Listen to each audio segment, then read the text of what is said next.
जो जितना शांत होता है वह उतना ही गहराई से अपनी बुद्धि का प्रयोग कर सकता है। निंदा से घबराकर अपने लक्ष्य को ना छोड़ें, क्योंकि लक्ष्य मिलते ही निंदा करने वालों की राय बदल जाती है।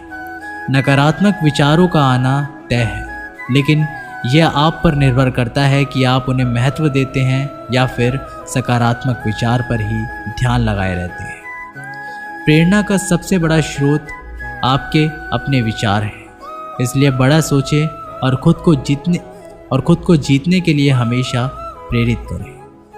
वक्त से पहले मिली चीज़ें अपना मूल्य खो देती हैं और वक्त के बाद मिली चीज़ें अपना महत्व। इसलिए समय की कद्र करें। कुछ लोग अपनी अकड़ की वजह से कीमती रिश्ते को खो देते हैं और कुछ लोग रिश्ते बचाते बचाते अपनी कद्र खो देते हैं। जब तक तुम डरते रहोगे, तुम्हारी ये ज़िंदगी के फैसले लोग ही लेते रहेंगे।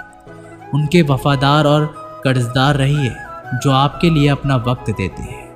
श्री कृष्ण कहते हैं, मनुष्य अपने जीवन को सरलता से जी सकता है, पर फिर भी वह कभी सरल जीवन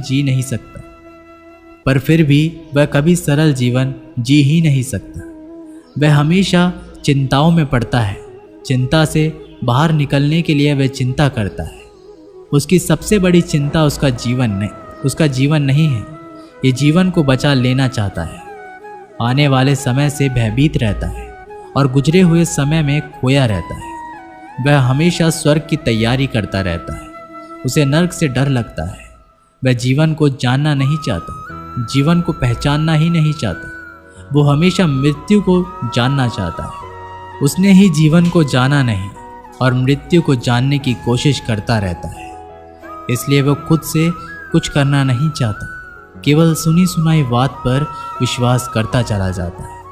इसी कारण से ना तो वह अनमोल जीवन को सही तरीके से जी पाता है और ना ही मृत्यु को गले लगा पाता है। एक बार एक बेटे ने अपने पिता से पूछा कि पिताजी, ये सफल जीवन क्या होता है, कैसा होता है?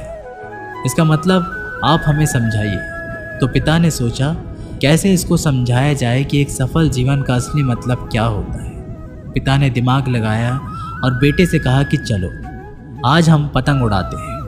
और बाप बेटा पतंग उड़ाने के लिए चले गए। बेटा पिता को ध्यान से पतंग उड़ाते हुए देख रहा था। थोड़ी देर बाद बेटा बोला, पिताजी, धागे की वजह से पतंग ऊपर नहीं जा पा रही है। इस धागे की वजह से ये पतंग आज़ाद नहीं है।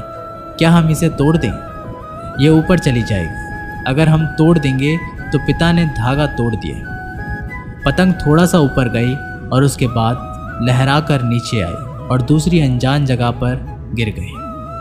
तब पिता ने बेटे को जीवन का दर्शन समझाया कि बेटा, जिंदगी में हम जिस ऊंचाई पर हैं, हमें अक्सर लगता है कि कुछ चीज़ें जिनसे हम बंधे हैं जो हमें ऊपर जाने से रोक रही है। जैसा आपने अभी कहा कि धागा इसको रोक रहा है।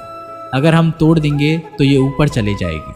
इसी तरीके से घर, परिवार, अनुशासन, माता पिता, गुरु और समाज है, ये भी हमारे जीवन में एक धागे का काम करते हैं और हम इनसे आज़ाद होना चाहते हैं। घर से आज़ाद होना चाहते हैं, परिवार से आज़ाद होना चाहते हैं, अनुशासन में नहीं रहना चाहते, गुरु और समाज से आज़ाद होना चाहते हैं। और आजकल देखा जा रहा है, अक्सर बच्चे आज़ादी की चाह में घर परिवार को छोड़ रहे हैं, समाज की परवाह नहीं कर रहे हैं, कोई अनुशासन नहीं है। उनके जीवन और उनके गुरु और उनके माता पिता को छोड़कर चले जाते हैं। तो वास्तव में दोस्तों, यही वो धागे होते हैं जो हमें उस ऊंचाई पर पकड़े रखते हैं। इन्हीं की वजह से हम ऊंचाई पर हैं। इन धागों के बिना हम उड़ तो सकते हैं, लेकिन बाद में हमारा वही हशर होगा जो बिना धागे की पतंग का हुआ।